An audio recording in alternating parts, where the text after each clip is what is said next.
On today's episode, we keep failing our way into content. I declare creativity! What about an eagle filled with spiders? All that and more. So join me on the SES. If it ain't broke, nerf it. And let's dive on in. Launch initiated.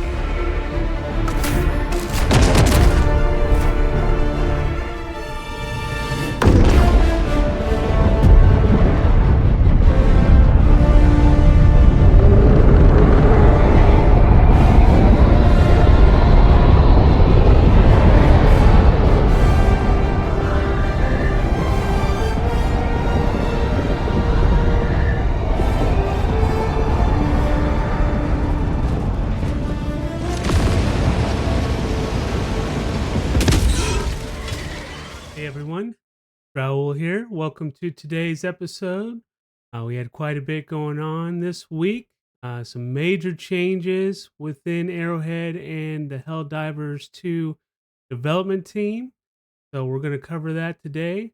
And we're going to start with a new major order we got midday today with some new content behind it. So we failed the last couple of major orders. They were all big kill orders. This last one had to do with the number pi, where you could pretty much kill any kind of faction you wanted, but it was 3.14529 billion bugs or bots, and we couldn't get it done. We got around the 85 or so percent mark on that, but just not enough engagement to get that completed. I think we missed a few key points here or there that would have boosted our chances of that. And just we found that the interface wasn't intuitive enough to guide us to those points, especially for those players who don't keep up with the social media and things like that. Just the in-game interface does not point out, hey, if you liberate or defend this planet, you'll get a bonus to your kill count and things like that. And so without that being clear in game, it makes those type of major orders more difficult. But even after failing, we're still getting content. So as you can see, if you look here, we're getting the chance to get a new Mech exosuit that has dual autocannons, the XO49 Emancipator exosuit. And so we'll take a look at, of course, the small video they usually throw out here with these. Take a quick look at that video. It's very short. We're making a pedifactory, whatever that means. And it's quite deep, this planet. Beryllia 5, I believe it's called. Now the dual autocannons, that'll probably be good against a lot of things. Bile Titans, maybe even Factory Striders, Bile Spewers, I think will be weak to those. So it's an imitation of the original Factory. So it is just a very short video. It's just repeating here. So I don't know about you guys. I'm not a big fan of the original Mech. I don't know how much I'll use this one, even if it does seem like it's going to have more firepower. I have to find room with it. I've been trying to experiment with loadouts, but that type of limited use stuff that, you know, can be even more limited if it gets killed right away. I tend to play on the highest difficulty. It's hard to say if I will find a slot for this or not. I'll definitely try it out and see if I can do something with it. Especially, I could see its value on Bile Spewer seeds because those things are just very difficult to deal with right now. We'll have to see. And it seems like all we need to do here, we have 5 days to dig our way through whatever supply lines we got to get through, open up a path to Veriliia 5, liberate that planet, and we got it. So who knows if that'll take 5 days. I haven't really jumped in and looked at what the path is going to be to that. So yeah, definitely hop in, take a look, and get to it. That's a brand new piece of content. We don't want to make this another anti-tank mine situation where we just keep losing it. Hopefully a mech will get people energized and get people working toward that content.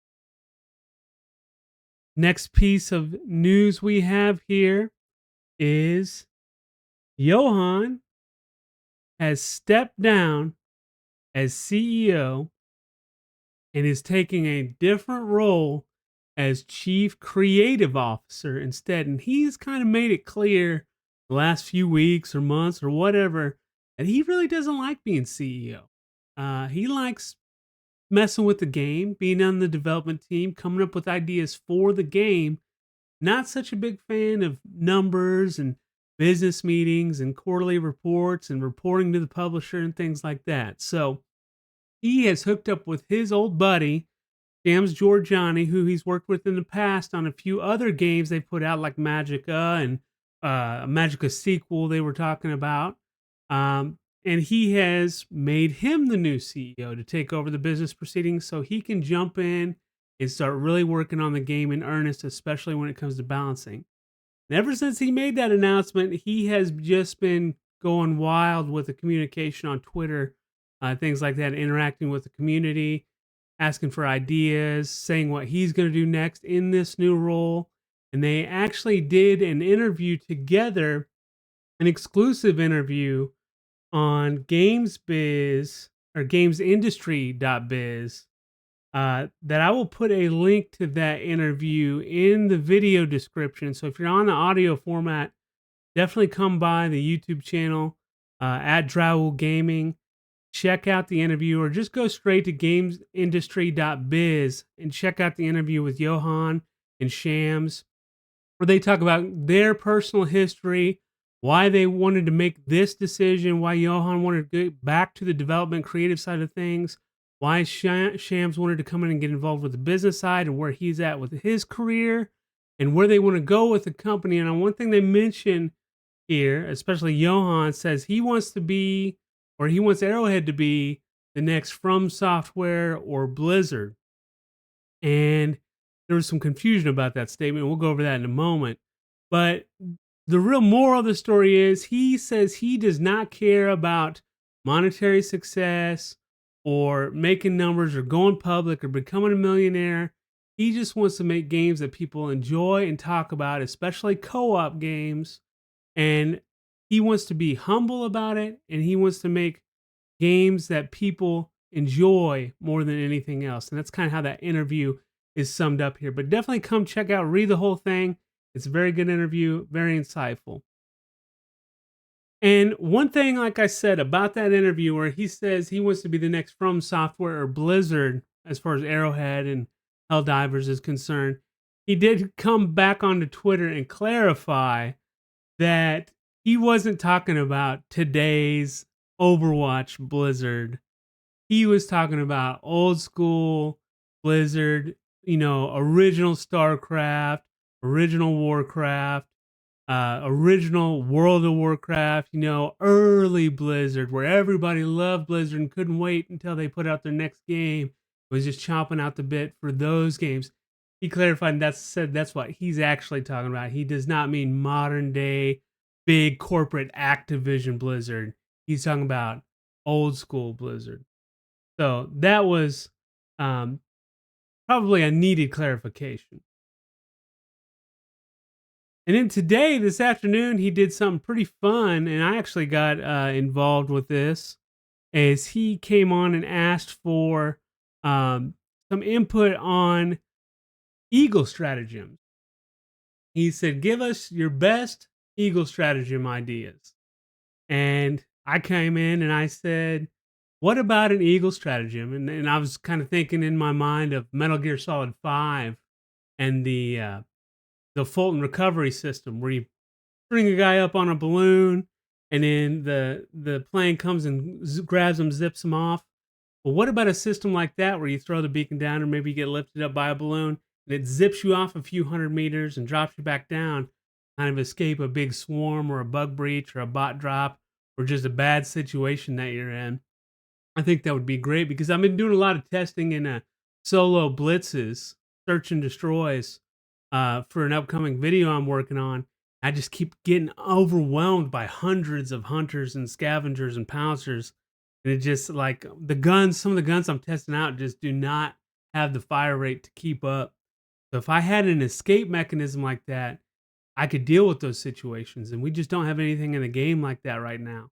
And just even as a fast travel system, it'd be great as well. If you know there's a shrieker nest way over there, I can see it. You could get there faster, that'd be great. But a lot of people come in here. Even look, you can see Shams Georgiani, the new CEO, has a couple of great ideas too. He says, what about a shockwave bomb that does low damage, is a huge shockwave, and just pushes everything back? Very interesting idea. Or a tungsten bomb that pelts the area with balls and shreds unarmored targets. Another great idea, both from the new CEO. So that's great to see him already getting involved with ideas like that. And they're kind of interacting here. And Johan is just in this thread, encouraging everybody with their ideas. We're talking about heavy bombers or a fighter jet that drops little turrets or mechs, different ideas. So this is the new thread. I will leave a link in the description. You should go drop your own ideas. He says, keep them coming. So I'm sure you keep checking that out. If you have a great idea, go and post it. Next, what we'll get into is some of the correspondence on Discord. There has been quite a bit this week. We've actually slowed down on some of the content. They've slowed down on patches. And that's the thing we're going to start with here today, is an announcement on Tuesday. A lot of people were expecting a patch, and a patch did not come. And the community managers got on Discord and said, yeah, we're going to slow down a bit. And we're going to take our time, get things right, get everything back on track, deal with some of these balance issues, deal with some of the complaints that people are having. And Data on Discord says, well, if there's not a patch today, when can we expect one? And Twinbeard, he's kind of the main community manager on Discord, says, when it's done, essentially. We want to take some more time for this one, and potentially between future patches as well, since we feel the cadence has probably been a bit too high to be able to maintain the quality standard we want and you deserve. Patching a lot risks and can easily disrupt workflow and takes more resources than you might think. It needs planning, implementing, monitoring, possible tweaking, hot fixes, etc. For this one, we prefer to stretch it out a little, hopefully with a good result. So that's his explanation for why they're doing this and what's going on there. All right, we'll take a look at the next question here. So from the SES Father of Family Values on Discord, any info on whether the patrol spawn adjustment will be bundled with a balancing patch, or is there any chance to get this one independently as a standalone patch? Is there any info about the state or roadmap you would be able to share? Thank you. And Twinbeard says, it will be bundled with the next patch. That's the patrol spawn revert. That's the thing that's really killed solo play or any kind of spawn issues with less than a full group has been ramped up. And they're talking about reverting that, which they've said they're going to do. It will be in the next patch. He says, I wish it could have been resolved sooner, but there were several reasons why we decided not to. No roadmap is planned. It spoils surprises. I agree with that. Makes it more difficult to adapt and can easily corner you. And you know what Patrick Swayze said? Nobody puts Arrowhead in the corner. Little joke there from him. Next we have from Adrian. Are there any updates regarding the fix to the spear? Do you know if this is one of the things going to be addressed in the next patch? And Twinbeard says, I believe it is, yes, fixed in the next big patch. And so even Johan got in last week and said, yeah, he hates that the spear's not locking on. A few big content creators have made recent videos about the spear, showcasing that it's not locking on. Worth a damn. So the fact that that's going to be fixed in the next patch is good news for everybody. It's probably going to be pretty strong. If it starts locking on nicely, or if it's got some kind of free fire mode, it's probably going to be a very strong weapon. Next from Andre Crawler. Please blink once if the team is currently discussing bringing the Eruptor back to what it was before the nerf. And Twinbeard says, I don't have to blink to say that I know that the Eruptor is being discussed just as other primaries. That's not the same as it will be buffed, but it's being discussed. So, hopefully, they're going to give some kind of resurrection to the Eruptor, because that thing is dead as far as I'm concerned. And that was my go-to primary for both factions before they killed it. A little too strong, I would say, before they touched it, but they've got to bring they got to bring the shrapnel back. I mean, that was the iconic flavor of that gun. Nerf it a bit, but bring that shrapnel back. That was the fun part of the gun. All right, Black on Discord says, I know you have been asked a lot about weapon balance, but I have barely seen any question about enemy balance, particularly on the automaton front. Are the developers aware of the absolutely broken state of heavy devastators? And Twinbeard says, we are discussing them internally this very moment. So, yes, we are. Thanks for the input. So, we're talking about an automaton nerf. And I bet that might be the goal to get more people to play against the automatons because it is a big split right now. So I'm sure they're trying to think of or brainstorm ways to incentivize more automaton play. Nerfing them in some way is probably going to be a big one. I will say heavy devastator damage and accuracy from a mile and a half away is a little insane for sure. Rocket Devastators, I feel like they're okay. You know, just don't get hit by a whole barrage. But heavy Devastators can feel kind of cheap sometimes. I definitely feeling that. Peter says, hello there. I know it's not a pressing issue at the moment, so sometime in the future we will have an remote wheel so we can use all of them without the need to change them on board our ship. And Twinbeard says, that's something we're looking into. And yeah, it is a pain, you know, when somebody does an emote like a salute and you don't have salute equipped. So you you throw out a handshake and you guys are just standing there like idiots, or somebody throws out a hug. I guess you can always walk up and reciprocate the hug, but it's just weird, the emote system. You got to have the thing equipped, or you got to reciprocate one of those reciprocable emotes. Kind of strange. So an emote wheel definitely makes sense. And I guess they're working on it according to this.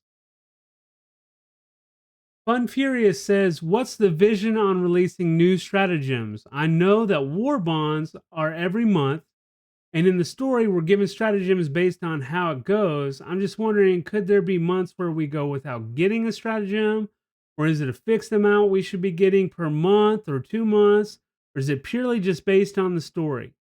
And Twinbeard says, I don't know well enough to say for sure, but I believe it's a combination of all of those.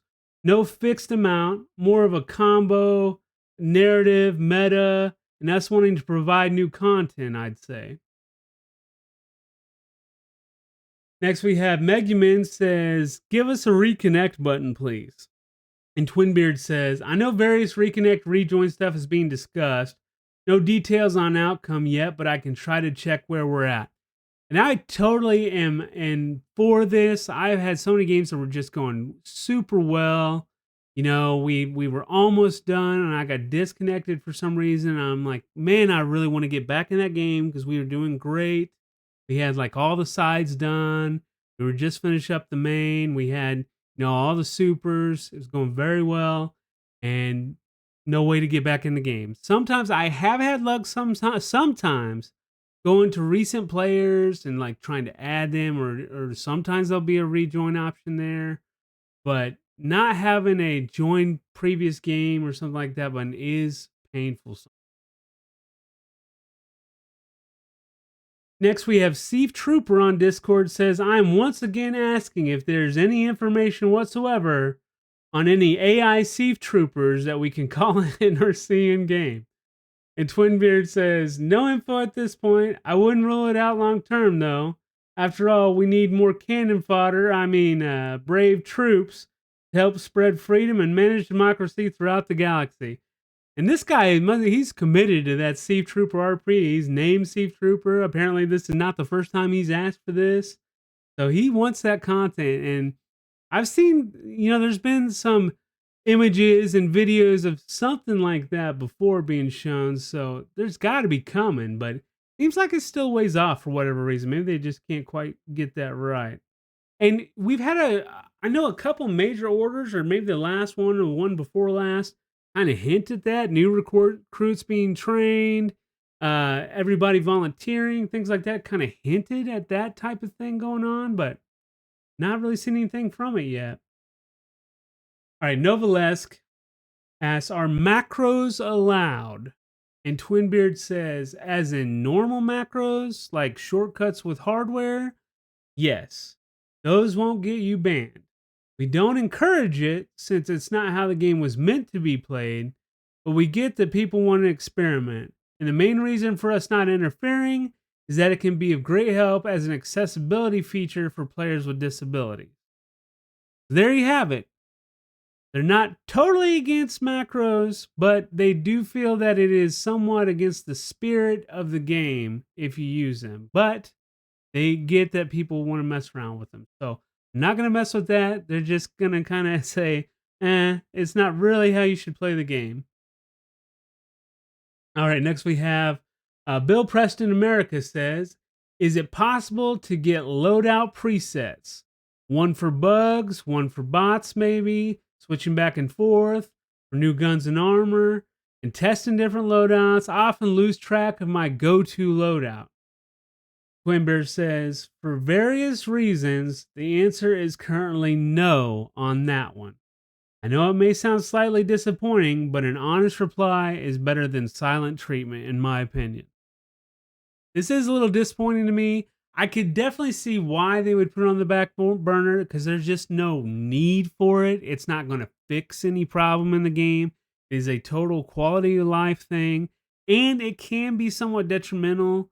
It can encourage meta. It can encourage people to be lazy about picking their loadouts, or be lazy and just bring stuff that doesn't even make sense for the mission. You know, like you could be bringing your long form mission loadout to an eradicate, things like that. It just doesn't make sense, because usually on an eradicate, you want to bring short term stuff like eats and mortars and sentries and things like that, not necessarily, you know, a full equipment loadout, things like that. So that could encourage poor play by doing those loadouts, but it would be nice, you know, for those players that would play responsibly with them. It would be nice, but I get why they would put this on the far, far back burner. And that's all I've got for you guys today. A lot of stuff. I'm very excited to see how this change up of the executive roles is going to go. I'm excited to see Shams Georgiani participating already in the community. It's encouraging to know that he and Johan have a relationship that it goes back many years, and he's been involved with Arrowhead and their games for a long time. He's not just some guy who's out of nowhere or some business dude who's jumped in and said, yeah, I'll run your company or whatever. They have a lasting relationship. They know each other. Very encouraging. And now Johan can really get in the game, drive the ship as far as development and balance is concerned. And the next few months for Helldivers 2, I think, are going to be very exciting. The next patch is going to be very telling on the direction of where we're going to go. And I'm really excited to see what this new dual autocannon mech is going to be like. So get out there, get Valyria 5. Let's get it done and see what this new mech is like. So if you're still with me, please like and subscribe. If you're listening to the audio version, come to the YouTube channel. Check out the links. Check out the interview. And I appreciate you guys sticking with me, listening with me. I am going to be reducing this, just like Arrowhead is reducing the pace of their content. We're going to reduce the pace of the podcast just to Fridays now. I put my show notes together Tuesday, and I just had a few Discord questions. Didn't have any real news, so it really doesn't make sense for me to do it a twice a week thing. We're just going to do it on Fridays post-War Bond Day and see how that goes. So I'll see you guys next time. Thanks for watching.